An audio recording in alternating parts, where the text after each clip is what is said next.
Bé, comencem, perquè si no, no complim l'horari i per a nosaltres això és molt important. Després ve una altra intervenció i volem acabar a l'hora. ¿Vale? Bé, doncs, ara ja tenim el que posava, el que hauria correcte, ¿vale? La presentació de Lluís Sabadell. Bé, ell tenim la part esta formal, que és llicenciat en Belles Arts de la Universitat de Barcelona, especialitat d'escultura, màster en estudis comparats de literatura, art i pensament en la Universitat Pompeu Fabra, però anem a lo que ens interessa, que crec que segurament esta part és més interessant. Lluís és artista, especialitzat en art i ecologia i en processos de cocreació. Aquest és el motiu pel qual realment contem en ell i volem contar en ell.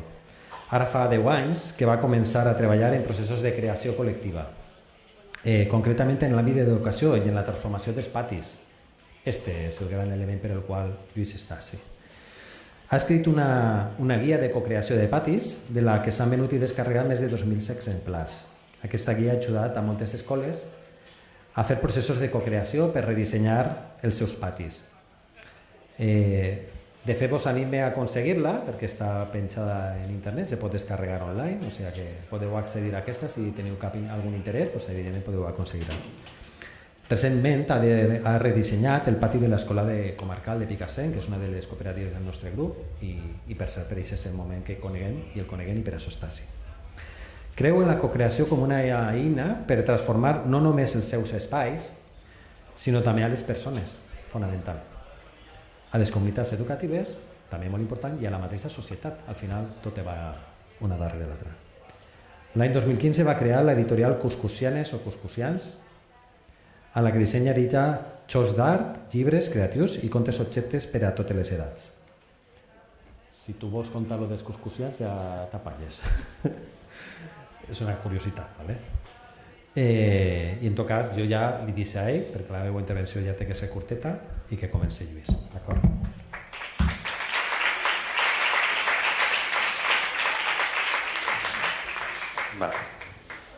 Gràcies. Bé, veureu que estic pendent del mòbil, és perquè amb això controlo la presentació, llavors tindré el mòbil tota l'estona a la mà. Gràcies per la presentació, gràcies per convidar-me a estar aquí. Ja m'ha presentat, però bé, jo també em presentaré més visualment perquè veieu una mica quina ha estat la meva trajectòria i com he arribat a la cocreació d'espais. Jo soc llicenciat en Belles Arts, en l'especialitat d'escultura, i això ha fet que em relacionés, o sigui, l'espai fos una part molt important de la reflexió artística que he desenvolupat, sobretot en els primers anys de la carrera, etc. I feia obres sobretot relacionant el meu cos amb l'espai, que és com transformar un home en un confortable sofà o una experiència amb una maleta, amb la reflexió del viatge. I sempre és aquesta reflexió del propi cos amb l'espai que després es va anar eixamplant i va ser una reflexió de jo com a ésser viu en relació amb l'ecosistema en el que visc. Això va fer que m'especialitzés en temes d'art i ecologia, que hagi fet diverses intervencions de land art, d'art a la natura, i aquesta aproximació de com tu intervens en un entorn viu va fer que reflexionés sobre quina relació establim i que jo volgués co-crear amb els éssers vius de l'entorn. Aquesta és una intervenció que vam fer al Parc de Bunyara, al Parc Natural de Bunyara, a Itàlia, i és una intervenció on vam intentar interactuar amb papallones, perquè vam descobrir cada dia que anàvem en el lloc on anàvem a fer la nostra obra d'art, i és que hi havia aquests... Això són excrements de cavall, aquestes boles fosques, però que estan absolutament cobertes d'unes papallones molt etèries i blanques, les ícarus, que tenen aquest color blanc blavós. I clar, era una imatge, com no, és aquest contrast entre la cosa més etèria i volàtil, com pot ser una papallona blanca, amb l'excrement de cavall, que és una cosa fosca i, a més, si mengen herba, són cavalls salvatges, llavors mengen herba del camp, i ara no faré un tractat sobre excrements de cavalls, però queden, com veieu, una forma molt definida. I amb això doncs, vam fer una intervenció intentant interactuar amb les papallones. Vam fer com un gran quadrat de pedres amb una línia fosca, que eren aquests que no es reconeixen perquè com que són boles negres, queda molt, estèticament era molt interessant. O sigui, no semblen excrements. Però la idea era aquesta, no? Podrem interactuar? Com podem establir aquesta relació? I va ser molt màgic perquè de cop doncs, com 20 papallones van posar a volar per sobre de la intervenció que havíem fet. I clar, això fa que com a ésser humà t'hagis de ficar en aquell entorn, no? I reflexionar doncs, des d'un altre punt de vista, no? Des del respecte, des de com interactues amb aquell ésser amb el qual no pots dialogar, no pots raonar amb la paraula, però hi ha altres elements que pots fer servir. I a partir d'aquí, a l'hora de transformar els espais, és com tenir aquesta mateixa actitud i com co-crear amb els altres éssers vius que som la resta d'humans també, no? I d'aquí doncs, vaig arribar a la cocreació i em van convidar en un projecte que es diu En Residència, que convida artistes a fer un projecte durant un any en un institut de Barcelona. I jo els vaig proposar, en comptes d'anar amb una obra definida, jo vaig dir, anem a co-crear, anem a veure com podem millorar, sigui l'aula, sigui l'institut o sigui el barri. Hem d'escollir quina escala volem. I va ser el primer procés de co-creació. I d'aquí, al cap de 2 anys, els meus fills van començar a l'escola Castellum i llavors, arrel d'una demanda de la directora de fer una caseta de fusta al pati, una demanda a l'AFA o a l'AMPA, doncs jo vaig dir, home, si fem un procés de cocreació, pensem si necessitem o no la caseta, per què la necessitem, on la posarem, per tant, anem a fer un procés més enllà de simplement la caseta com a element. I d'aquí va sortir el projecte de transformació del pati de l'escola Castellum i després vaig escriure la guia de cocreació. Ara això no funciona, fantàstic. La tecnologia, jo sempre dic que no funciona mai, sobretot quan la necessites. Va, perdoneu. Canvi de plans.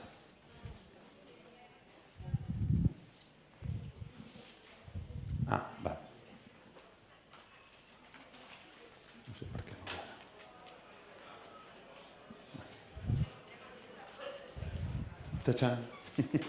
Era per poder tornar a sortir amb una mica d'emoció. Ara, molt bé. Bé, i com comentava, el 2015 anar enfilant aquests projectes que no saps mai on et portaran, doncs vaig crear l'editorial Cuscusians, amb la qual dissenyo i edito jocs d'art, llibres creatius i contes objecte. Al final són experiències estètiques en les quals s'exprima la creativitat com a eina de transformació personal. Per exemple, i aquí també hi introdueixo la cocreació. Allò és un joc per fer art a la natura, no sé com coneixeu, el land art, és fer arts en fulles, en tronc, en pedres. Allò és un joc que és el no haiku, que el vam fer amb el Marc Castelló, que és un artesà que fa aquestes peces de fusta, i és un joc per crear poesies a partir de 7 haikus que han escrit 7 poetes catalans. I després hem treballat, per exemple, amb la Fundació Miró, co-creant una activitat per famílies que va seguint un llibre creatiu amb 11 accions artístiques a partir dels processos creatius de Joan Miró i que després vam fer un procés de co-creació també amb més de 20 persones de la Fundació per transformar aquell llibre en una exposició. Però bé, avui venim a parlar sobretot de l'àmbit dels patis, no tant de... Això m'està boicotejant del tot. Bueno, això deu ser que perd la connexió. Anem per... Va. Doncs com us deia, arrel del projecte aquest de cocreació de l'Escola Castellum vaig escriure la guia per cocrear l'escola i això també va fer que el projecte tingués més difusió i arribés a moltes altres escoles i també va fer que m'adonés que la metodologia això podia servir per a altres àmbits i per cocrear altres coses que no fossin els patis. Però sobretot, abans es deia, de fer-nos preguntes, de sortir aquí amb més preguntes que respostes. Llavors, jo m'agradaria començar amb 4 preguntes que us vull fer.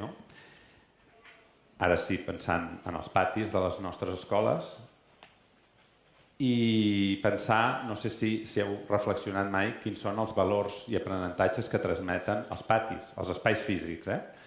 Els espais físics sense persones, que els medin, no? O sigui, tu deixes un infant o un adult en un espai físic sense que hi hagi ningú més, com aquell espai està afectant, està transmetent uns valors i està transmetent també uns aprenentatges. No en va l'arquitectura, això en molts casos ha sigut molt conscient, no?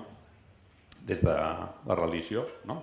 Construint aquelles esglésies on el propi espai et transmetia uns valors d'aquella religió, no? Les esglésies gòtiques, no? Aquella foscor, alhora amb el joc de la llum, no? Que era la llum divina, o l'arquitectura feixista, no? Com és l'arquitectura feixista, no? Grans edificis que et volen fer sentir molt petit, grisos, no? Imponents, perquè el poder s'imposa davant del ciutadà. No? I que això ho fa un edifici per si mateix. No? Llavors, què transmeten els vostres patis? No? Quins valors transmeten? I és important fer aquesta reflexió.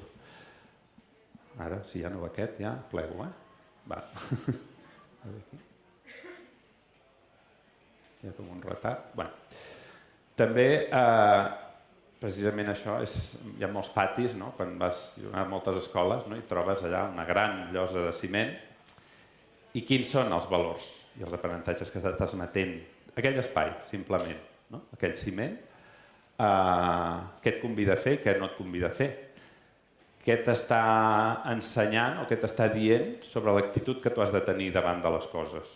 No? I això és molt important, reflexionar-ho.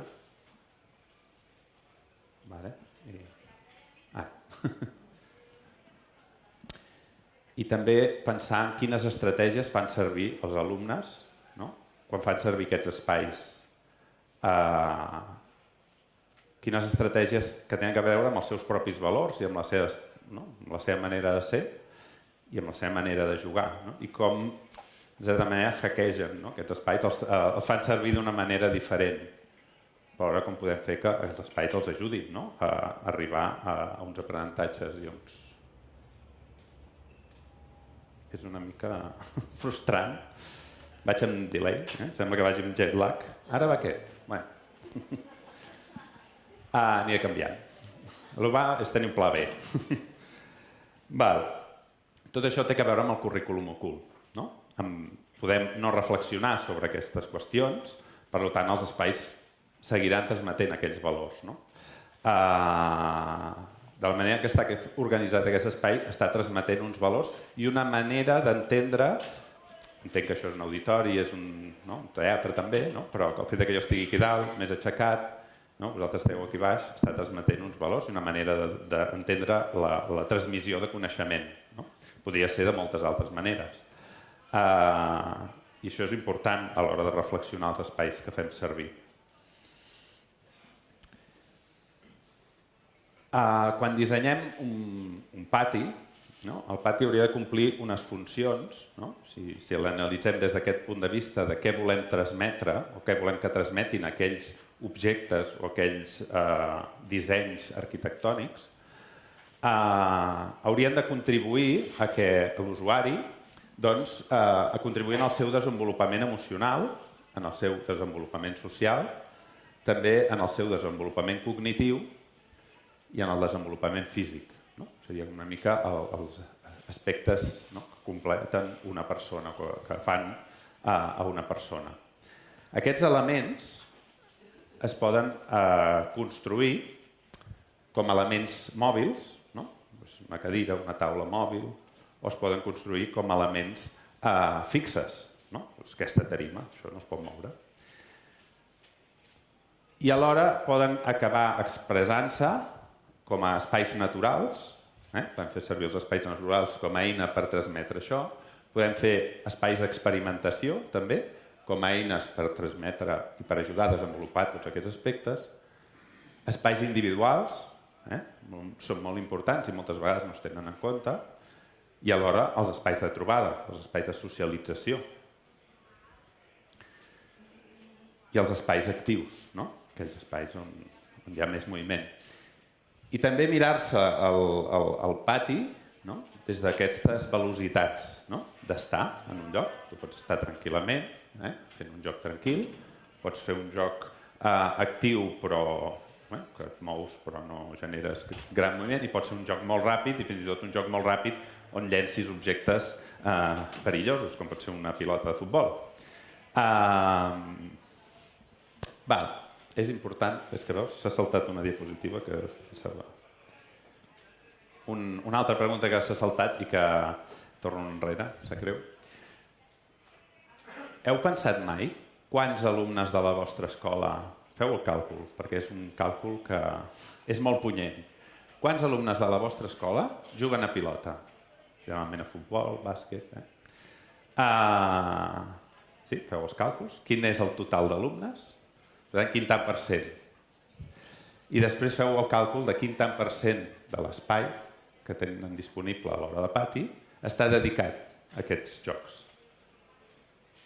En molts casos, la xifra que dona és espectacular. Jo m'he arribat a trobar escoles en la que la relació és d'un 20% a un 80%. Un 20% d'alumnes juguen al pati a futbol, un 80% del pati està dedicat a aquest esport. I s'ha de comptar no només a la zona del camp, sinó a tota l'àrea d'influència. Perquè si jo em poso aquí a jugar a cuinetes, doncs ja sabem què passa. Si és una porteria de futbol, encara més. Per tant, no només és aquell espai delimitat per aquelles línies, sinó que va molt més enllà. Això té a veure amb aquestes velocitats. I a l'hora de pensar els espais, que aquestes velocitats siguin complementàries i que no es confrontin entre elles.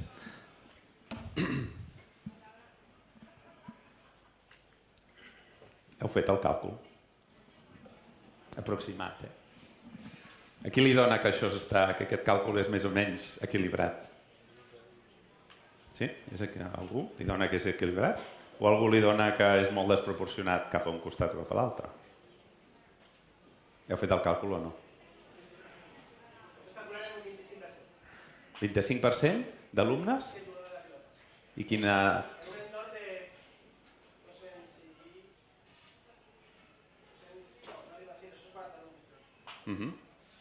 I quina quantitat d'espai més o menys dediqueu?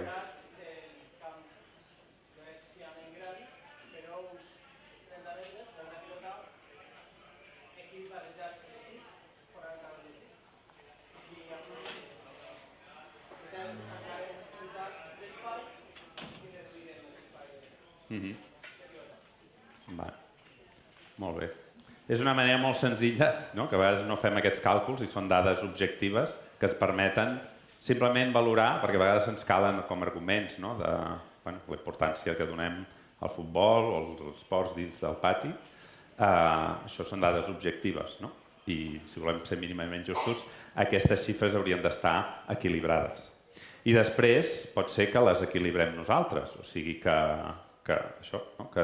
decidim que volem transmetre altres tipus de coneixements, de valors, d'aprenentatges a través d'aquests dissenys dels espais.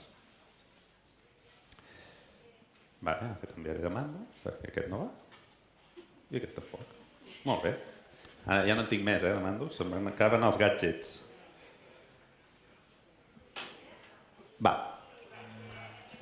I llavors això, preguntar-vos si els vostres espais estan equilibrats, no només des del punt de vista de l'esport, sinó en tots aquests aspectes.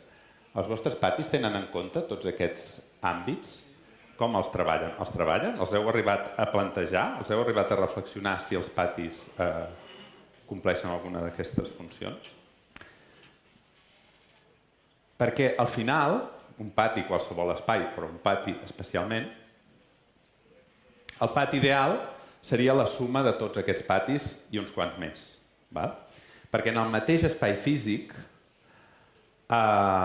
conflueixen tots aquests patis i són patis absolutament diferents. Un és el pati actual, el físic, el que ja existeix, tal qual és. L'altre és el pati somiat, aquell que l'ideal, aquell que, ostres, m'encantaria posar una pista de gel, un parc d'atraccions o al camp del Barça, no? Que això ho demanen molts nens. I llavors hi ha el pati possible, no? Que aquí estaríem a la part de si volem convertir aquell pati, transformar-lo, portar-lo més enllà, que seria la suma d'aquests dos patis, no? El pati que ja tenim més el pati possible més aquest somiat, i la suma de tot això i del pressupost que estaria dins del pati possible doncs és el que ens dona un pati. Però també hi ha el pati dels alumnes, no? Que és aquell que el fan servir cada dia i juguen com hi juguen, fan el que fan durant les hores de pati. I és un pati diferent del pati de l'equip docent, no? Perquè la vivència que teniu com a docents és diferent. Si heu de vigilar el pati, no? L'experiència d'aquell pati és totalment diferent, no és el mateix pati. No? Perquè si un dia us poseu a jugar, veureu el pati d'una altra manera. No? Això és important. Però alhora s'ha de tenir en compte, no? Perquè clar, és un pati molt important, aquest també. I també hi ha el pati dels familiars, que podem tenir en compte, dels pares, les mares. Què volen ells? Què els agradaria que passés en aquest pati? No? I el pati del servei de neteja o manteniment, que també és una experiència molt diferent, no? Llavors també és un pati que també és una experiència física. I el pati de l'Ajuntament, no? Del que no sé si funciona igual, suposo que sí, no? Però la part de física del pati doncs, la gestiona l'Ajuntament. El pati d'ensenyament, que també és un pati diferent de tots els altres, que no és el de l'Ajuntament, que s'ho mira des d'una perspectiva, ni és el pati, a vegades coincideix amb el de l'equip docent i a vegades no, i a vegades coincideix, o moltes vegades no, amb el pati que volen els infants. I per últim hi ha aquest pati educatiu, no? Aquest que volem que transmeti aquests valors i aquests aprenentatges. Clar, aquests són molts patis, i tots conviuen alhora, i tots són diferents. Com aconseguim fusionar tots aquests patis i que el resultat sigui un pati satisfactori per totes les persones que... Per un moment, canvi diapositiva. Bé, això és un tour de force. Si mai heu fet una conferència, això és el pitjor que pot passar, que et vagin tallant el ritme. Tornem. Però és que m'enrotllo massa i es queda adormit. Va. Com deia, com fusionar tots aquests patis? A través de la cocreació. No? Perquè al final la cocreació és un procés creatiu col·lectiu que, tal com jo l'entenc, el que busca és implicar a totes les persones que tenen a veure amb aquell pati, a totes aquelles persones. Perquè quan estiguem dissenyant un pati, puguem dissenyar tots aquests patis alhora. Sí? Clar, com s'aconsegueix això? Doncs ara us explicaré 3 projectes, 2 de pati i un d'una bibliovana, una biblioteca feta en una caravana, perquè veieu doncs, aquest procés de cocreació en diferents contextos. Un primer és l'Escola Castellum, com us deia abans, que és el primer projecte que vaig fer de cocreació després d'aquell de l'institut, que va ser més un laboratori d'experimentació. Aquest també, ja veureu que està molt estructurat, però l'estructura va venir després. A l'hora de posar ordre tot el que havíem fet durant 2 anys, doncs va ser com... Bueno, es va sortir ja una metodologia que després és la que vaig compartir en la guia, no? En aquest cas, una escola molt petita, ho era quan va començar, d'una línia de nova creació, que està en barracons i està en un lloc que, encara que les imatges us enganyin moltes vegades, està davant de la Nacional, de la sortida de la Nacional de Girona, per tant, el tràfic de cotxes. I a l'altra banda, que no es veu, però hi és, hi ha l'autopista. Vull dir, està a Sant Julià de Ramis, no sé si ho he dit. Llavors diem que el context no ajuda molt. A més, bueno, veureu que sembla que que el pati és de terra, però no ho és una llosa de ciment amb sauló a sobre. Ho dic perquè el context el tingueu...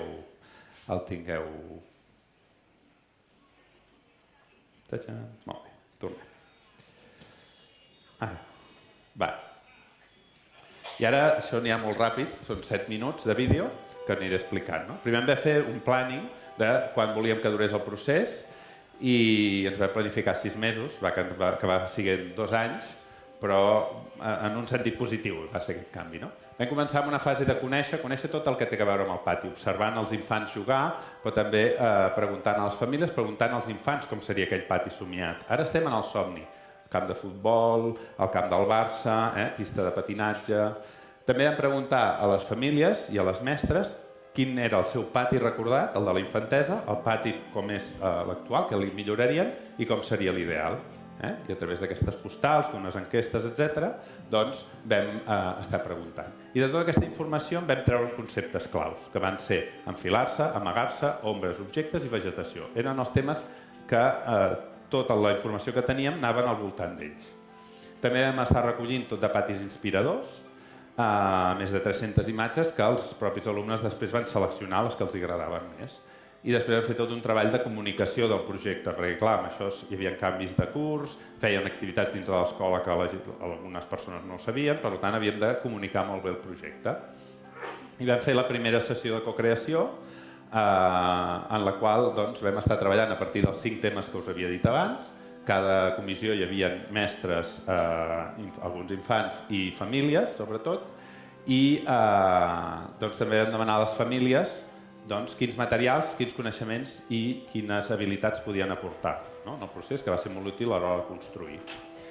Amb tot això va sortir un seguit d'idees que vam fer la segona trobada de cocreació. En aquestes trobades van participar més de 70 persones d'una escola de 150 alumnes i vam fer una pluja d'idees caminada per tot l'espai i vam treballar en grups, o sigui, vam dividir aquells grups inicials d'enfilar-se objectes, amagar-se, ombra i vegetació i els vam dividir en els diferents espais del pati. Per tant, a l'entrada hi havia gent d'enfilar-se, d'amagar-se, amb la qual hi va haver un transvasament d'informació.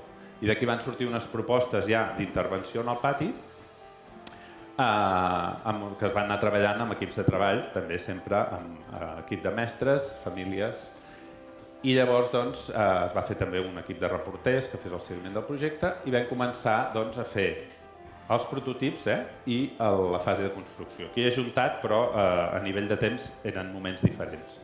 Aquest, per exemple, són les jardineres. Aquí un jardiner ens va recomanar quines eren les millors plantes i flors perquè florissin durant l'època escolar, perquè si floreixen a l'agost, mal negoci, si no es poden gaudir. Llavors els infants van buscar per internet, van buscar a partir dels noms tècnics que ens havien donat, quines flors, quines plantes i quines eren les que els agradaven més. Vam preparar aquestes jardineres perquè us deia que això no és una llosa de ciment, per tant no es podien plantar. Allò és la nacional, perquè ha de passar els cotxes. També era una manera de fer una mica de barrera d'aquest trànsit tan... Això era com era el pati en aquell moment, perquè tot allò ara forma part del pati, era un aparcament i es va fer aquesta intervenció de so, perquè també la idea de jugar amb el so, amb elements molt simples, ens van donar aquest tub i llavors... I la zona de pícnic, que la reclamaven molt els infants perquè volien anar a esmorzar fora i llavors heu vist que preparant aquest prototip amb els papers, etc.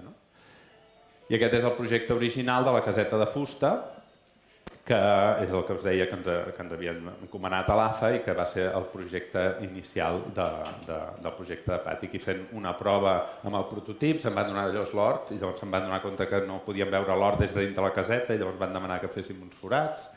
I després integrar també els infants en el procés de construcció. Tenim unes taules on es deia què podien fer els infants, què podien fer els adults. I aquí veieu els infants de la comissió dibuixant diferents formes de portes i entre tots escollint quina era la porta que ens agradava més. Per tant, sempre col·lectivitzar al màxim la presa de decisions, tant en el procés d'ideació com de construcció, etc.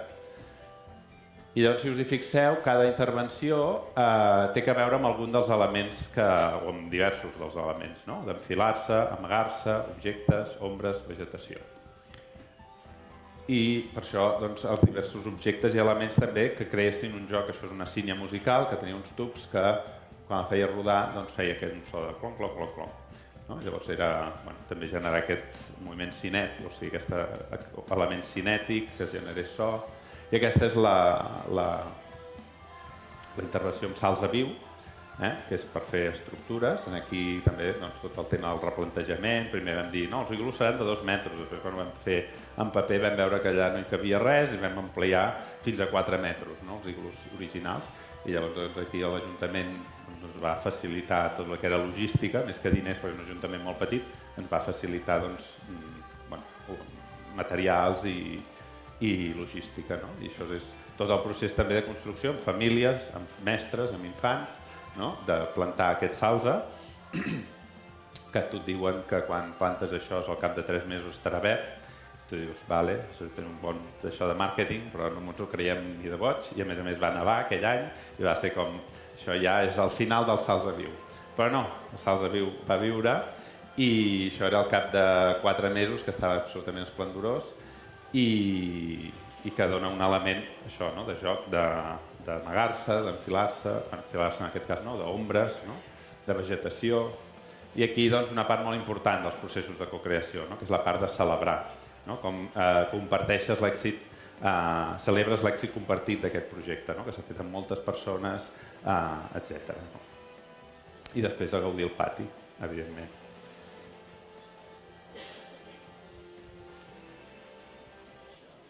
Oh, ha funcionat. Molt bé. A l'any 2016-17 doncs, vam fer el projecte de redisseny del pati de l'Escola La Comarcal, d'aquí Picassent, i en aquest cas era un projecte diferent perquè era un pati de secundària, no? Amb tot el que suposa de diferent, no? De diferent manera de jugar, d'entendre la manera d'estar, no? On la part social en un pati de secundària és molt més important, té molt més de pes que les altres, no? I això es va veure, no?, en el procés aquest de l'escola, que hi ha alguna mestra que va participar al projecte i després, si vols compartir una mica... Ara torna a no funcionar. Ah, sí. Va. En aquest cas vam començar amb una petita formació pel professorat sobre què és la cocreació, no? Perquè al final el que demana la cocreació és, després ho comentarem, un compromís també, i un entendre una manera de funcionar diferent. Vam fer un procés de com li podíem dir el nom del projecte, 115 té a veure amb el nombre d'alumnes, però alhora amb el sentir, no? I doncs vam fer tota la fase de conèixer, doncs va començar amb uns safaris fotogràfics per analitzar què els agrada i què no els agrada del pati, el job shadowing, no?, per viure aquell pati, el manteniment, com funciona, què passa, no? I també vam fer tota una recerca d'espais inspiradors a través d'internet, especialment de Pinterest, que és una eina super... que ho recomano molt per fer aquests processos de buscar inspiració, més que Google, que els resultats a vegades són... Després també va estar preguntant als alumnes, als exalumnes, perdó, doncs quina era la seva experiència, vivència de l'escola, però sobretot del pati, no? I llavors d'aquí també va sortir molta informació interessant, no? Perquè tornem és aquell pati recordat i el que recordem és el que ens ha marcat, no? No recordem allò que... I llavors tant en positiu com en negatiu. I llavors va ser un exercici molt interessant, va fer totes unes entrevistes en vídeo, etcètera. I una mica allà hi ha el resum del que van anar dient, no? De pujar al Garrofer, la felicitat d'estar en plena natura, no sé si coneixeu el pati de la Comarcal, no? Està allà doncs, al mig de l'horta, és un pati molt característic. També vam preguntar doncs, a mestres, a infants, a famílies, i després vam fer un exercici d'anàlisi de l'ús del pati, no? Quin ús en feien, tot això vam demanar quan sortissin del pati doncs posessin un gomet on havien estat, no? I això ens donava un mapa d'ús del patis i també l'altre plànol era un mapa de demandes de què hi volien en el pati, no? I d'aquí van sortir els diferents reptes, no? Dels diferents espais, quin era el que demanaven, no? I a partir de tots aquests reptes vam fer la fase de cocreació. Doncs, treballant sempre en el mateix espai, això és molt important perquè et dona la mesura, pots dir aquí ficaria això, és allò, i sobretot treballant en prototips, que també és molt important per començar a donar idees. Jo dic que és pensar amb les mans, i és una manera molt potent, perquè al cap tot funciona, a la realitat la meitat de les coses no funcionen o no funcionen com tu les havies pensat. Llavors va ser tot aquest procés, això són les diferents propostes de cabanes. Es va incloure el hall dins de... perquè el hall és molt gran i es fa servir molt a l'hora del pati, no? Llavors veieu que hi havia diferents demandes d'espais amb bancs, espais per seure, als adolescents els agrada molt seure i no fer res, també els agrada molt fer moltes coses, però seure els agrada molt, no? És aquesta part de socialització, diríem, d'espai tranquil, no? Moltes vegades, altres no tant. I després la proposta de fer una aula exterior, i aquí doncs treballant amb diferents tècniques per visualitzar, maquetes, quan el tamany era molt gran, va proposar també una zona de jocs, ens vam replantejar el que havia de ser la zona de la grada, no? I a partir d'aquí vam començar la fase de construcció. Per una banda doncs, hi havia la zona aquesta de la Pineda, on es va fer aquesta com jaima, que servia per protegir doncs, de la retina, de tot el que queia dels arbres, però alhora per crear aquests espais d'intimitat, perquè és un espai molt gran, amb uns pins molt alts, i llavors era com que et generava una sensació com d'estar desubicat, no? En aquell espai. L'aula exterior, sempre buscant uns materials com molt simples que permetessin doncs, un bon manteniment a l'exterior i que fossin molt polivalents, molt mòbils. No? Al final, això és una cabana, no? Una versió d'una cabana que al final el que busquen és doncs, punts de vista recollits on poder estar socialitzant i alhora... Doncs... I després la solució a les grades, no? Que hi tocava molt de sol i que volien ombra, clar, no teníem pressupost per fer tot un gran umbracle, llavors vam decidir aprofitar la garrofera que està a l'altra banda i fer unes grades petites. No? I hi havia tots aquests elements mòbils que tant servien pel hall com per l'exterior i que eren aquests bancs que es podien anar col·locant segons les necessitats de lloc i de quantitat d'alumnes per poder generar aquests espais de socialització. No? Com deia, no?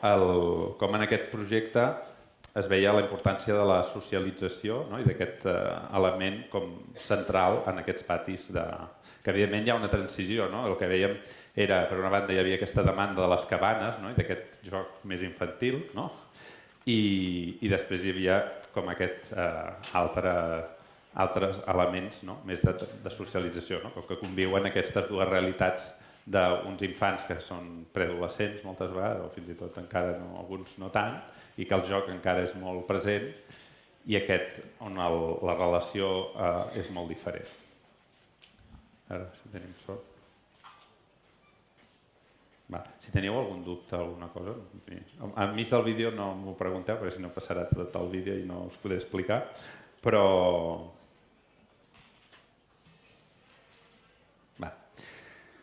I el tercer projecte no té a veure amb pati, però té a veure amb espai, amb sortir de l'aula i amb el procés aquest d'aprenentatge, no? en el fet de co-crear.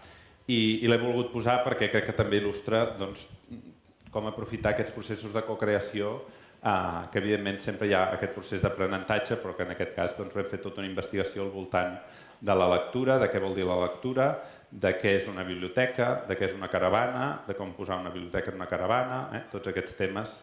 Perquè el que va passar és que l'escola està en barracons, a l'ampliar l'escola, doncs, un any no es va posar un barracó, per tant ens quedàvem sense biblioteca, perquè les biblioteques són molt prescindibles en el procés educatiu, i llavors doncs, l'escola va dir que per ells la biblioteca era molt important i com podem fer una biblioteca. I el que passa a l'escola Castellum és que una mestra va dir una idea boja per un passadís, i llavors jo vaig sentir i dic, podríem fer un procés de cocreació per veure com solucionem el fet de tenir una biblioteca.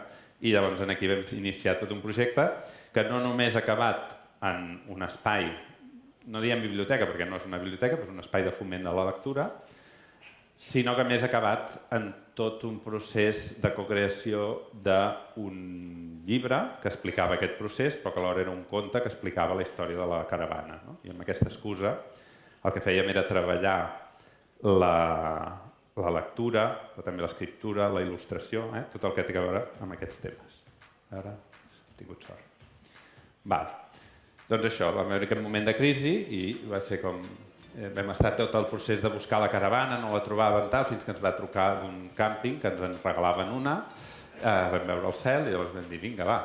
I llavors vam estar buscant imatges inspiradores, vam crear diferents grups de treball, uns que analitzaven el mobiliari que hi hauria d'haver dins d'aquesta caravana, un espai petit, com podem emmagatzemar llibres, no?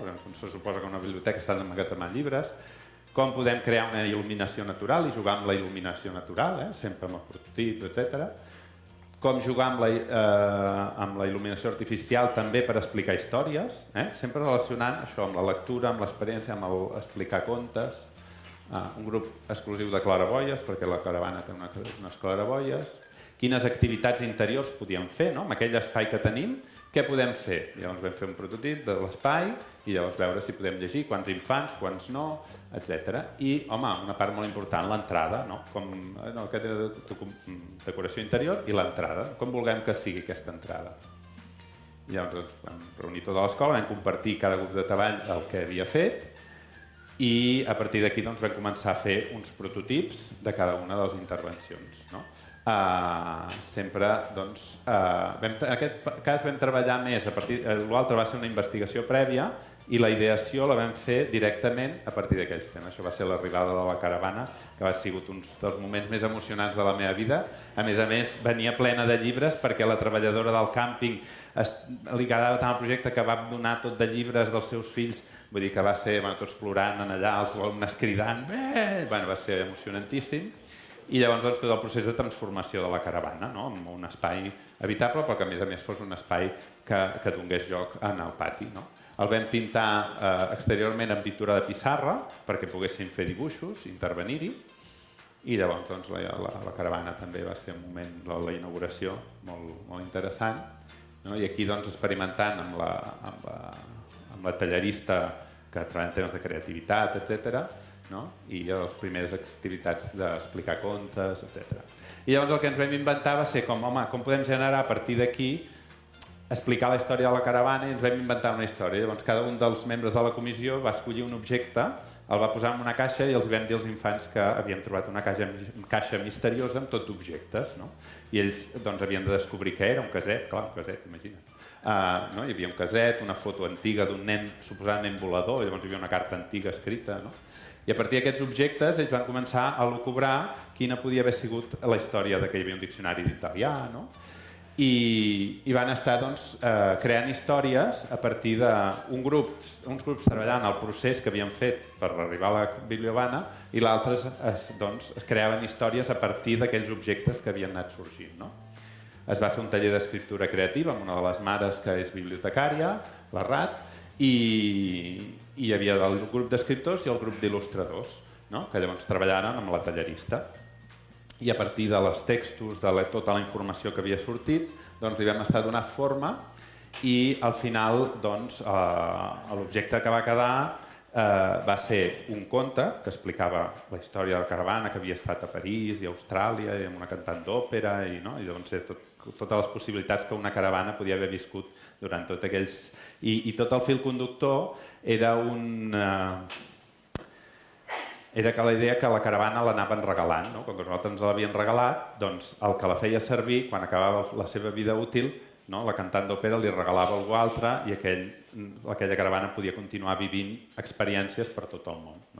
Llavors hi havia un mapa mundi que vam fer amb tot negre on tu podies dibuixar la ruta que havia fet la caravana o la ruta que t'agradaria fer amb una caravana. Un àlbum de cromos amb tots els cromos del procés de cocreació que havíem fet i després unes postals eren com il·lustracions de parts de contes que no estaven inclosos en aquell conte, però que eren imatges molt potents. N'hi havia una molt bonica que era un regal embolicat amb neu. Hi havia aquestes metàfores que sortien quan els nens es poden escriure i que vam buscar la manera d'il·lustrar-les. Un astronauta, no recordo l'astronauta, però bé, eren unes metàfores molt potents. Llavors vam aprofitar tot aquest material.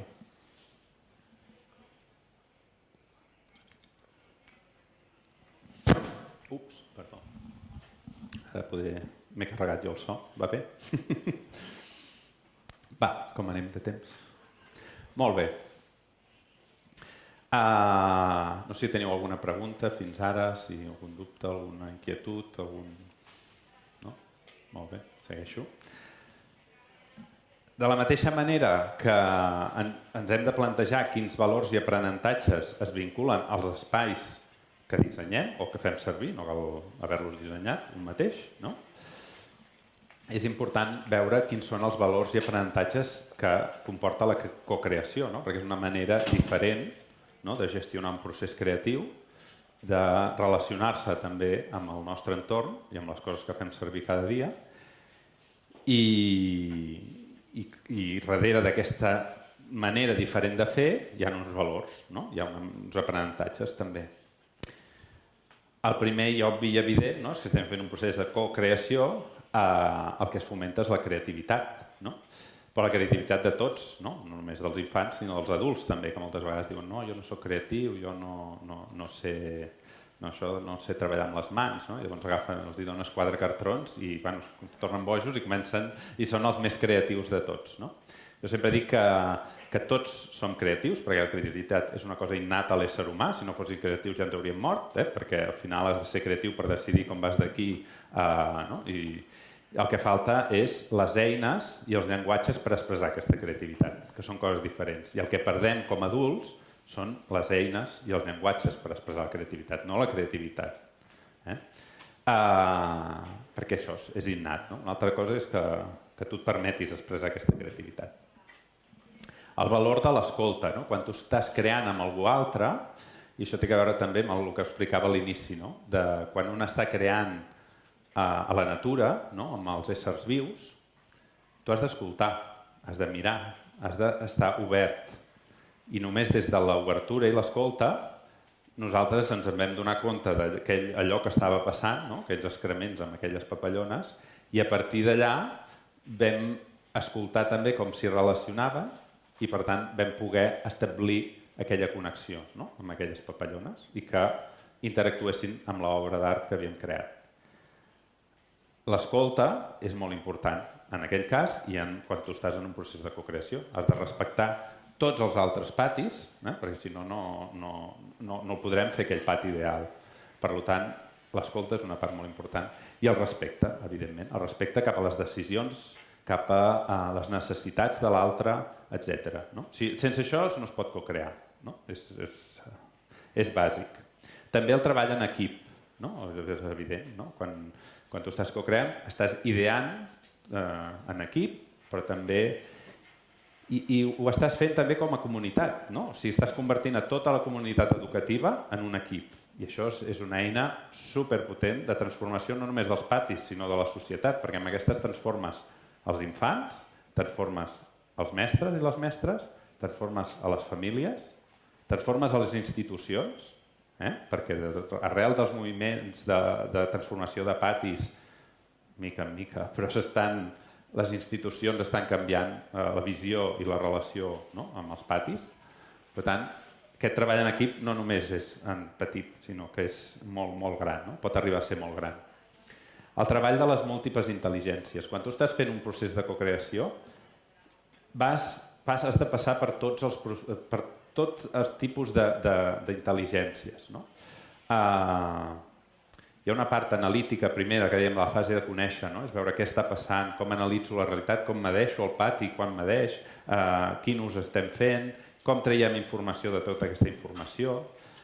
Sempre, quan estigui parlant d'això, parlo d'infants, adults, mestres, famílies, tots plegats. És un procés de creixement per tots, com a comunitat i individualment. Això també és una cosa molt potent. Llavors, les múltiples intel·ligències. No? Arribarà un moment que haurem de ser molt oberts, molt creatius i començar a somiar. No tothom es permet somiar, no? I llavors hi ha aquelles persones que són molt analítiques i molt de peus a terra, no? Llavors els has d'ajudar a que hi ha aquest moment de somni, perquè després arribarà el moment que també és un moment molt obert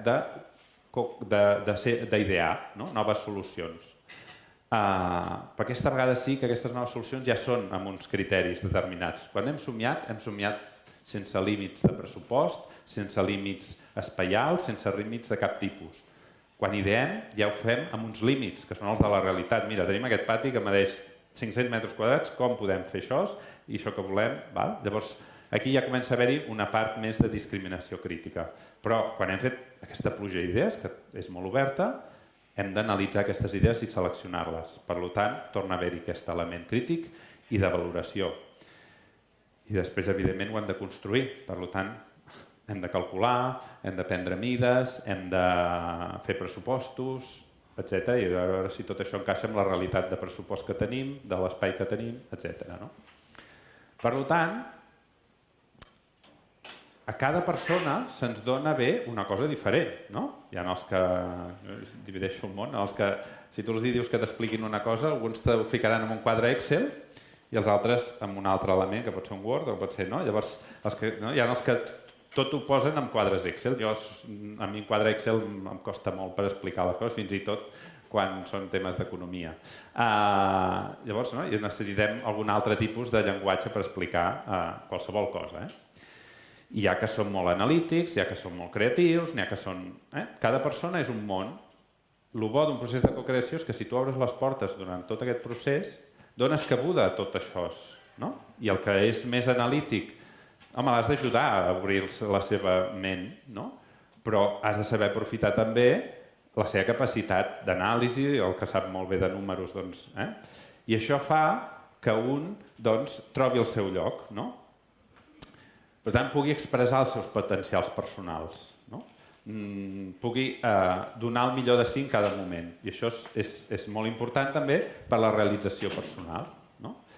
Si jo puc donar el millor de mi mateix, doncs em sentiré molt realitzat. Però a més, puc descobrir nous potencials que no sabia, perquè estic en contacte amb tot aquest registre d'habilitats que necessita un procés de cocreació, i és això, jo m'he trobat sessions que gent gran, no, jo creatius no, i els hi dones allò, 4 cartons, hem de pensar això, i surten d'allà transformats, perquè de cop descobreixen que és que són molt creatius i que saben construir coses amb les mans.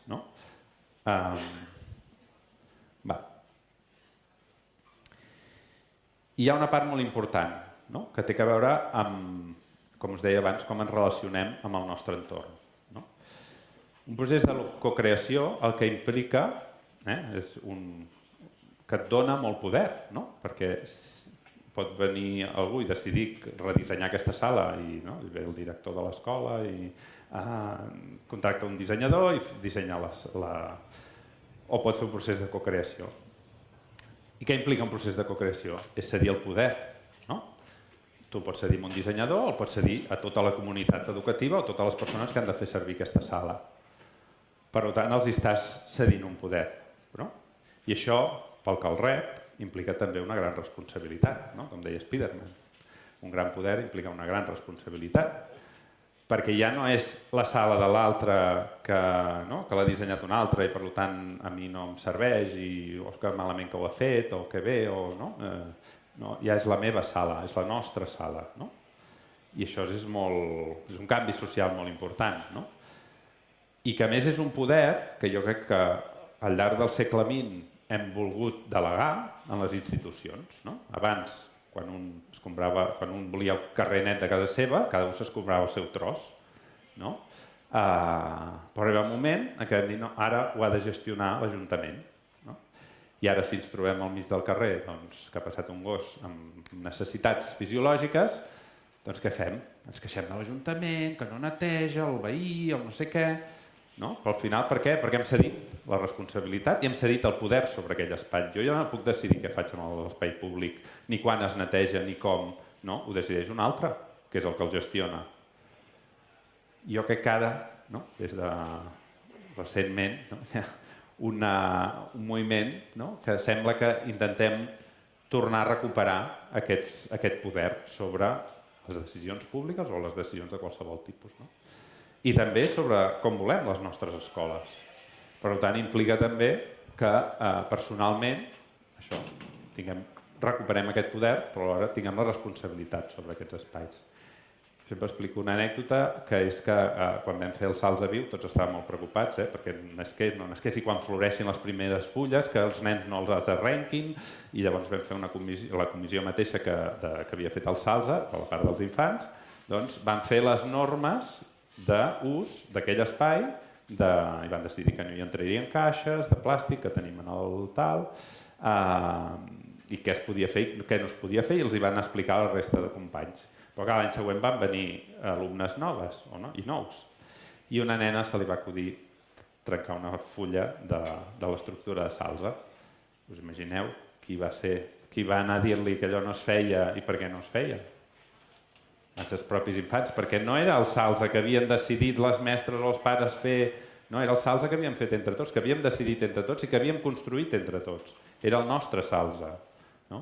I el més potent d'un procés de cocreació és que la gent, quan arriba les persones, quan arriba al final d'aquest procés, tot i que moltes vegades s'han fet grups diferents i tal, al final tothom sent que aquell resultat té a veure amb el que ells han proposat. Tot i que a vegades jo em sorprenc perquè la gent veu coses que dic... no? que veu reflexada coses que ells no havien dit en veritat, però bueno, això és molt positiu, no? Perquè hi ha aquesta apropiació, no? També. I això és el millor que ens pot passar, no? Que ens sentem vinculats als espais que fem servir, als infants, als adults, les famílies, que ens sentim vinculades a l'escola, que ens sentim... I segurament m'he avançat a moltes coses que hi ha ara, però també hi ha un valor en el resultat, no? Quan estem creant col·lectivament, quan intentem fusionar tots aquells patis diferents, en el pati ideal, el dels mestres, el de les famílies, el dels infants, etc. Doncs el resultat segur que és més integrador, no? Si mínimament hem escoltat totes les posicions, totes les opinions i hem creat col·lectivament, aquell resultat ajudarà que sigui més integrador. I molt més centrat en les persones, val? Perquè cada persona té una necessitat diferent, cada persona té un desig diferent, té un somni diferent, i el fet d'incloure'ls en aquest procés fa que aquest resultat estigui més centrat en el que ells volen i com el faran servir. I això és molt important, perquè, el que deia abans, no? Que inclou tots aquests diferents punts de vista, no? I aquest és un dels objectius d'un procés de cocreació, és incloure tots aquests punts de vista. I després una cosa molt important, que a vegades ens plantegem solucionar reptes que no existeixen. O sigui, ens busquem problemes i en veritat el problema que intentem solucionar és una conseqüència d'alguna cosa, no és el problema original, no? I quan tu fas un procés d'investigació d'aquest tipus, de coneixement, el que et permet és analitzar molt bé quines són les problemàtiques, val? I donar-li solució a les problemàtiques reals, no aquelles inventades. No sí, és que necessitem pintar tot aquest auditori. Bé, un moment.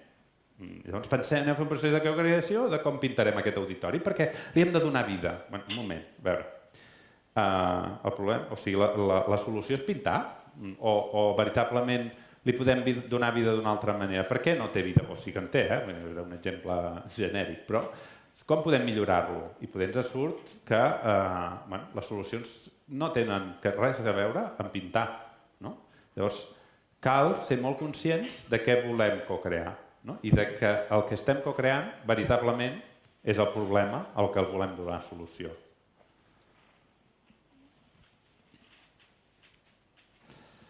I el resultat farà també que, si l'hem fet entre tots, com us explicava l'anècdota del salze, hi hagi més acceptació i respecte, no? Si les normes l'hem fet entre tots, serà més fàcil que les respectem entre tots, no? Si allò que ho hem construït, ho hem patit i ho hem suat entre tots, serà més difícil que ho tractem malament.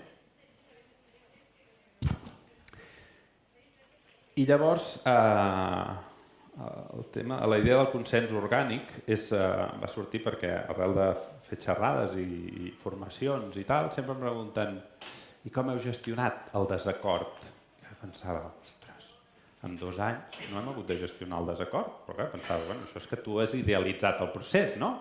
Has volgut idealitzar aquest procés, però en veritat, i després de donar-li moltes voltes, vaig arribar a la idea del consens orgànic. I que jo crec que és una idea molt poderosa vinculada a la cocreació, no? Que és que la idea és que el consens clàssic, tenim un punt A, o sigui, un equip A i un equip B, suposem. Volem donar solució a com millorar aquest espai. L'equip A arriba a una solució, l'equip B arriba a una altra, i llavors l'hem de consensuar. L'A és negre i el B és blanc. I llavors què serà un procés, no? Que els dos hauran de renunciar a coses. Pot passar moltes coses, però pot passar que acabi sent un gris xungo que no agradi a ningú o que agradi a tothom, no ho sabem.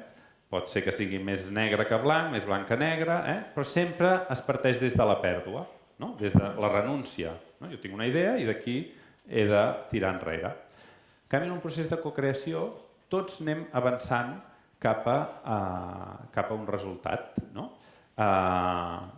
Jo m'ho imagino com un camí, que tenim un problema i aquí hi ha una solució. N'hi ha milions de solucions, però aquesta hem decidit entre tots que és la bona.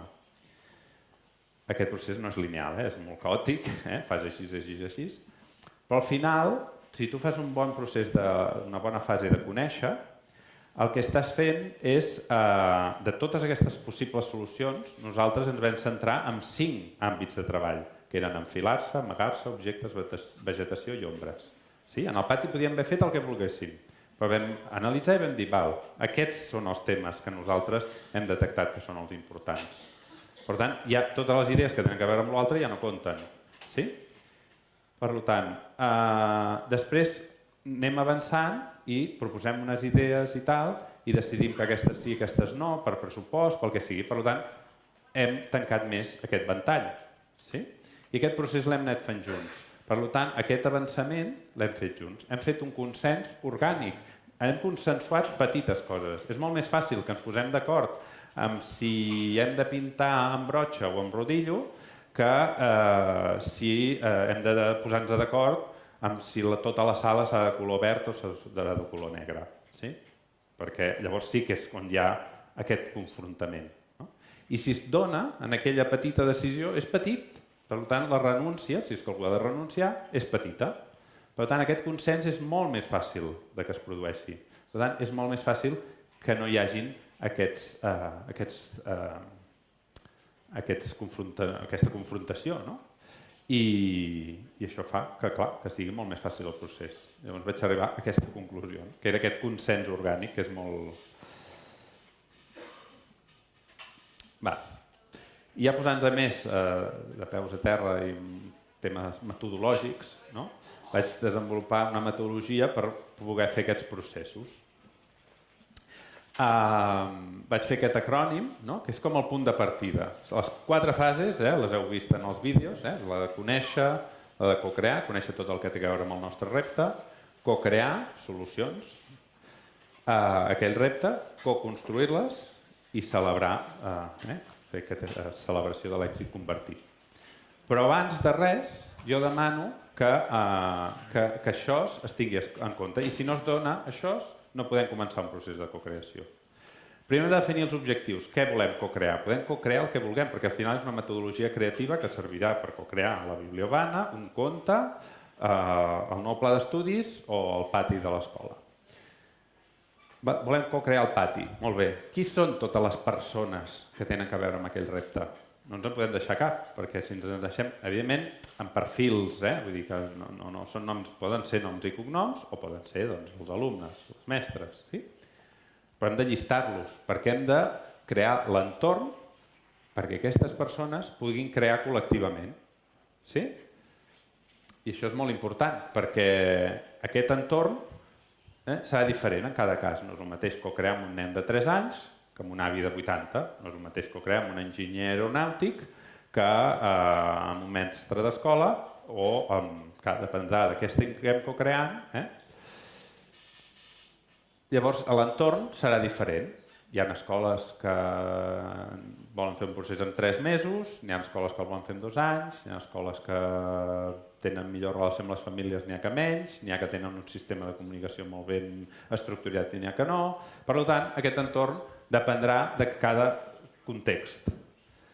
El que sempre hi ha d'haver també és accés a la informació. Hem fet una fase de conèixer, els resultats s'han de compartir. Tothom ha d'estar informat en tot moment de què estem fent, a quin moment som i cap on anem. Perquè al final és un procés obert, que sabem on comencem però no on acabem. I això genera inseguretat. És com, però cap on anem? Ja no ho sabem. Si ho sapiguéssim ja no seria un procés de cocreació, perquè ja tenim el resultat. Hi ha d'haver transparència en la presa de decisions. Pot ser que no sigui un procés absolutament horitzontal i on les decisions siguin horitzontals. Pot ser que hi hagi un moment que algú prengui una decisió unilateralment. D'independència o no, però unilateralment. Llavors, si això ho expliques, si tu vas a fer un procés de cocreació i dius en aquest moment hi haurà aquesta persona que prendrà aquesta decisió, és diferent. Ja sabem quines són les regles del joc. Per tant, quan arribi aquest moment, no ens rebotarem perquè aquella persona ha pres aquella decisió. I el que hem de fer és integrar aquella persona que ha de prendre la decisió que tingui tota la informació necessària i enfocar el procés a aquella decisió, per què la pren ell i donar-li les eines perquè les prengui correctament. Val? I per últim, i molt important, i és per una part, o sigui, és una cosa que demano i que és condició sine qua non. Hi ha dos coses. Un és el compromís a voler co-crear. No? Hi ha aquella cita que no me'n recordo mai, però si vols anar ràpid, ves sol, si vols anar, ves acompanyat, però la idea és que al final és una manera diferent de fer les coses de com estem acostumats. Socialment, individualment, no sabem co-crear, hem de tornar a aprendre, no? I és un procés de transformació personal, on has de treballar-te totes aquelles habilitats, no? L'escolta, el respecte, la paciència, però també l'energia que hi aportes, tot això ho has d'encaixar en aquest procés. Llavors, també és una manera diferent, per el que deia abans, de cedir el poder. No tothom està decidit i vol cedir el poder, no? Perquè s'ha de cedir totalment, no s'hi val, cedeix una mica. Això no vol dir que, perquè això espanta molt, no? Especialment els directors i directores d'escoles, i és com, i a les mestres també, home, però si participen les famílies, clar, poden dir qualsevol cosa i hi ha coses que no volem. Bueno, no passa res. Tornem al mateix, transparència. Des de l'escola, i llavors aquí el que s'ha de fer és anar a buscar els nos de cada organització. Això no es pot fer, val, doncs ja està. Quan comencem el procés de co-creació és no podem pintar aquesta sala de negre perquè hem decidit que no es pinta de negre. No cal que m'expliquis el motiu. Pot haver ser-hi o pot no ser-hi, pot ser racional o irracional. Sí? Però hem d'incloure aquests nos. A més, cada organització té els seus. O sigui, són surrealistes. Jo cada vegada em trobo coses més surrealistes. No? Tu a vegades vas a una organització i dius podríeu fer 10 fotocòpies d'aquest full? Home, no, què dius? Però com se t'acudeix que no tenim pressupost? Bueno, vale, doncs res, no fem fotocòpia, ja l'he de fer jo. I llavors vas i dius, podríeu portar 3 camions amb 10 tonelades de pedres? Ah, sí, cap problema, perquè coneixem, no sé què. Dius, o sigui, no pots fer 10 fotocòpies i pots portar 3 camions de pedres? Sí, és així, no? Llavors, els nos són els ulls de polls que si els trepitges, li esparda, no? I tots sabeu que a les organitzacions hi ha aquests nos i a vegades són conscients i a vegades inconscients. Però és important ficar-los aquí. El que deia, compromís a voler co-crear, una mica de fugit d'estudi. I el segon compromís és amb el resultat. Allò que hem co-creat s'ha de construir, sí o sí. I això és una cosa que jo personalment m'he autoimposat i imposo a la gent que... Perquè tu no pots involucrar a 150 persones d'una escola en un procés de co-creació i arribar un moment i dir no es pot fer. Home, no. Sí, fa idees, no sé què, ja veurem com ho farem, però no sabem si tenim pressupost, però ja el trobarem, però... No. A veure, hem de definir quins recursos hi ha per fer aquest procés. Que són 10 euros. Com podem co-crear aquest pati amb 10 euros? Es pot fer perfectament. Perquè els recursos poden ser materials, poden ser persones, hores de les persones, i quan es treballa en una comunitat tan gran com una escola, els recursos es multipliquen per 10.000. No? Si us dic que el pressupost amb el que vam fer el projecte del Pati Castellum és ridícul. Per què? Perquè hi van haver un paralampista que ens va fer tot el rec automàtic, un altre que sabia no sé què, l'altre que ens va donar els tubs de no sé, l'altre que va portar les caixes aquelles de fusta per fer les jardineres. I això, i a part de les hores, evidentment, que això ho has de pagar, doncs és l'Ajuntament que va posar la màquina que feia el forat. Això són recursos molt valuosos. Jo no sé com vaig de temps.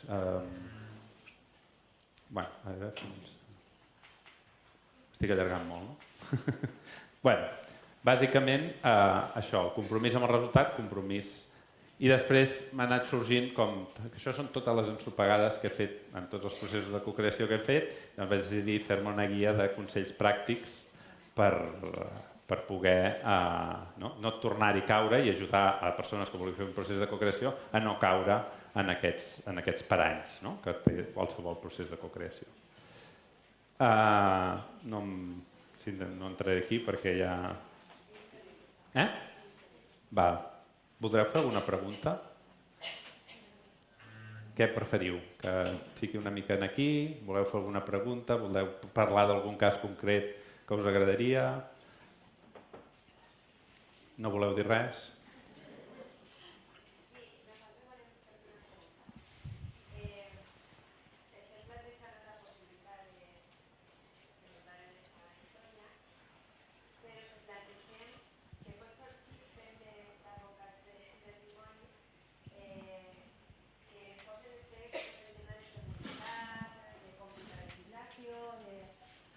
M'estàs contant tu, no? Bueno, això. Ho heu sentit? Tothom? Sí? Va, no cal que repeteixis. Ja està? La pregunta era aquesta? Va. Sí, és un clàssic. Aquest és un clàssic. A veure, primer de tot, és molt important distingir entre homologació i seguretat. No són la mateixa cosa. Homologació és que tens un paper que diu que algú es fa responsable i diu que allò que has fet està bé o no està bé. Sí? Se suposa que generalment té a veure amb la seguretat. Però tu pots fer alguna cosa molt segur que no estigui homologat. Sí? Però la seguretat té a veure amb el perill. Sí? I el perill és una cosa subjectiva. No? O sigui, hi ha coses que un considera que són molt perilloses i que permetrà que els seus fills facin i n'hi ha que no.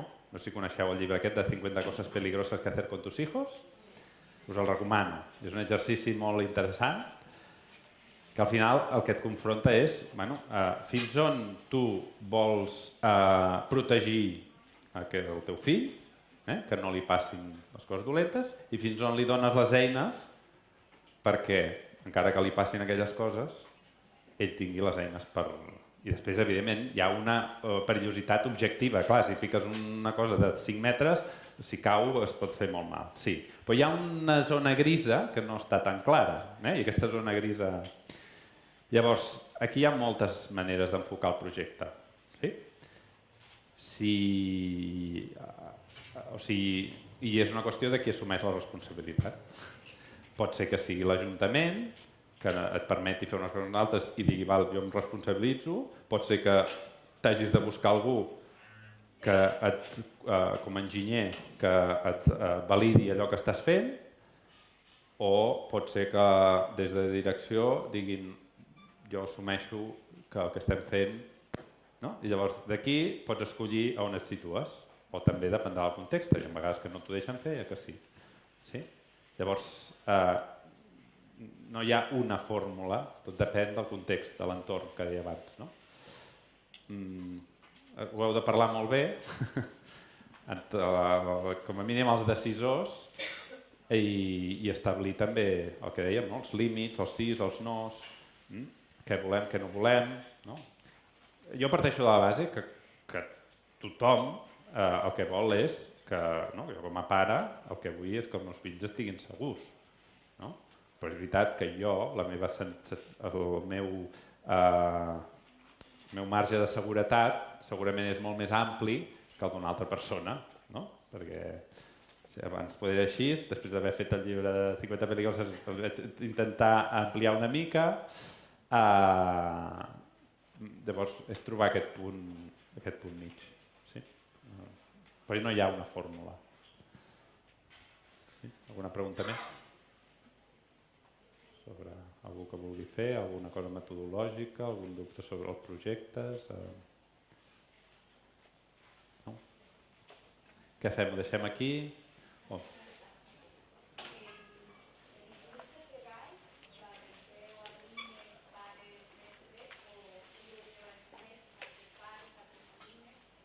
Depèn de la part del procés, depèn de... Sí, totes les respostes sempre seran depèn. Ja us avanço, perquè és el que dèiem, a l'entorn, cada entorn és diferent. Llavors, per exemple, la fase de conèixer és una cosa que es pot fer dins de l'escola, amb grups d'alumnes, o grups d'alumnes i mestres. És més fàcil gestionar aquesta part, tot i que és superpositiu que hi hagi famílies. Però a nivell de gestió, la fase de cocreació, evidentment, ha de ser col·lectiva i han d'estar representats algú de tots aquests col·lectius que dèiem que...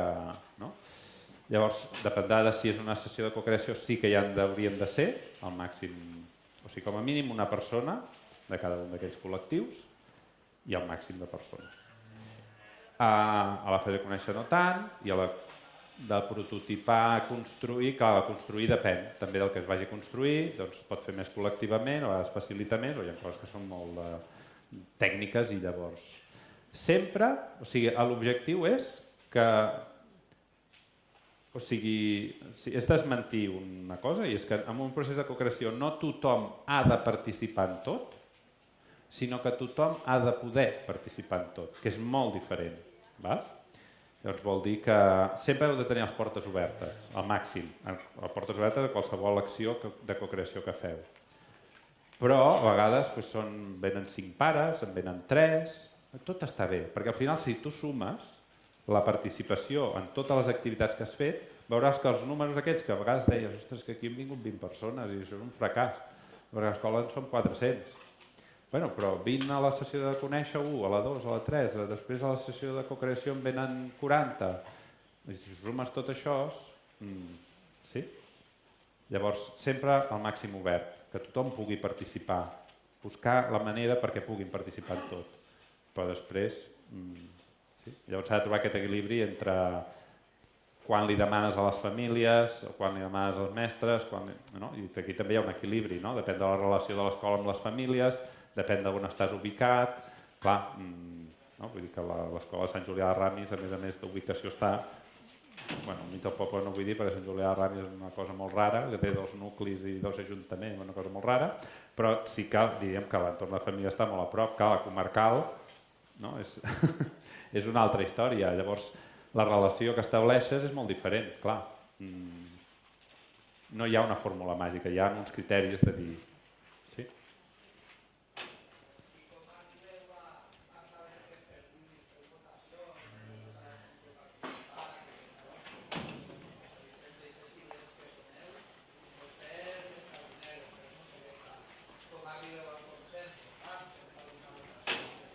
És aquest consens orgànic que anem avançant junts, però aquí també una cosa, les votacions són una orientació, no són una decisió. Sí? Això què vull dir? Que no és una democràcia del 49,8%, el 51,2% guanya la segona. No. Tu aquí has de treure una informació i llavors has de debatre a partir d'allò, no? Que, a veure, un moment, analitzem. Tothom ha votat aquesta idea, però nosaltres, en molts processos, la idea més votada no s'acaba fent. Perquè, clar, primera, que les idees surten a la sessió, llavors, no?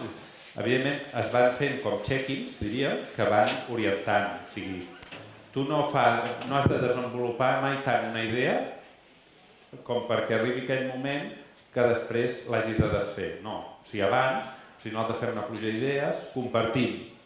Saps? Volem pintar la sala negra. No vull dir, no, perquè, home, serà molt fosca, no sé què. Busquem un altre color, home, un verd fosc, perquè tindrà més vida. Encara no hem decidit que serà negra, tal, amb les cortines, amb no sé què. Si votes aquí, ja està, ja ho has fet malament. Has perdut oli, perquè hi haurà algú que no guanyarà la seva idea. No? Al final guanyen les de tots. Llavors, ideem, compartim, decidim. Ideem, compartim, decidim, millorem, decidim. I aquests ho has de fer moltes vegades. Sí? Llavors el vot per això no és vinculant o no és la veritat, no? És A o B, i guanya el que té 3 vots. Bueno, aquest en té un, però home, pensem que no sé què, que per això és millor per context, tal. Home, sí, a més relaciona amb aquesta altra idea i per pressupost i tal, i entre tots arribarem a la conclusió de que la que no hem votat, home, l'altre molava molt, però no pot fer. Sí? Això és molt important, perquè el vot és una eina, no és un corser que ens autoimposem. Sí, això és repartir aquesta presa de decisions en tot el procés. Una qüestió pràctica. Jo del Salse Viu, el més complicat que va ser. El més complicat del Salse Viu és que sempre estigui regat, per tant, el secret és que tingui un bon rec automàtic, que no s'espatlli a l'estiu especialment, perquè és quan no hi ha ningú que veu que s'ha espatllat, que ens ha passat i vam haver de replantar una part. I tot i que no és un manteniment molt bèstia, perquè és un arbre que no té grans problemes, jo no soc expert, però dic des de l'experiència, però no té grans problemes d'atacs de plagues i tampoc de control de res, o sigui, mentre tingui aigua i molta aigua, el sal es va tirant.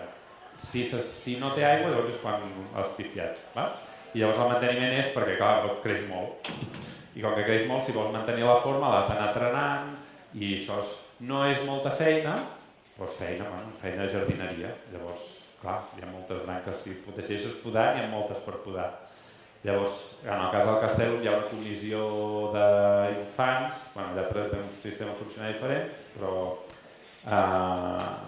hi ha unes activitats al dia que es poden decidir quina comissió estan, llavors hi ha una comissió de jardineria on un mestre i els alumnes van i després, i generalment un pare, aquest és un pare, però i llavors s'encarreguen de jardineria de tot, però quan és el més fort llavors ho hem d'organitzar per fer-ho les famílies. Però ja dic, si no es manté, doncs va creixent i va perdent la forma, però si està regat, tot l'altre va sol. I ara estem redissenyant la benvinguda de l'escola, o sigui, com arrel del problema, aquella foto que veiem del nen saltant quan plovia, allò no estava plovent, allò era un aspersor, perquè el que volíem era veure què passa quan plou, i llavors vam fer un test per observar, i com que no podíem observar un dia que plogués perquè havíem de fer una setmana determinada, vam posar un aspersor i vam inundar l'entrada. Ara no en vaig. Però vull dir que hem plantat tot de salsa i és això, és que al cap de 2 mesos ja ha estat tot verd. Hem hagut de podar ja, ho vam fer, vam anar molt tard, ho vam fer al març, al final l'última setmana de març. I ara ja l'hem pogut de podar tot perquè estava així, o sigui, vam fer 2 cúpules i ja tenia unes branques així. És meravellós el salva.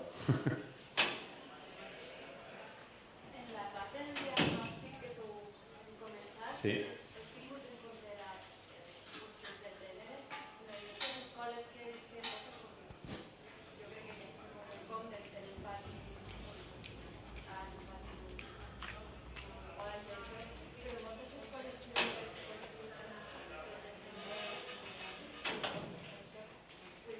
tant de gènere com edats o de mobilitat i tot això, tinc en compte la part de la Clar, sí. O sigui, conscientment no ho hem plantejat dins del projecte, però jo crec que quan fas un procés d'aquest tipus, on tens en compte tants elements i on a més tens en compte els elements educatius, en el fons ja és una que si surt, vull dir, que no surt moltes vegades conscientment, però ja sé que pot ser que el conscient col·lectiu, però jo crec que les intervencions al final han sigut bastant, en aquest sentit, igualitàries.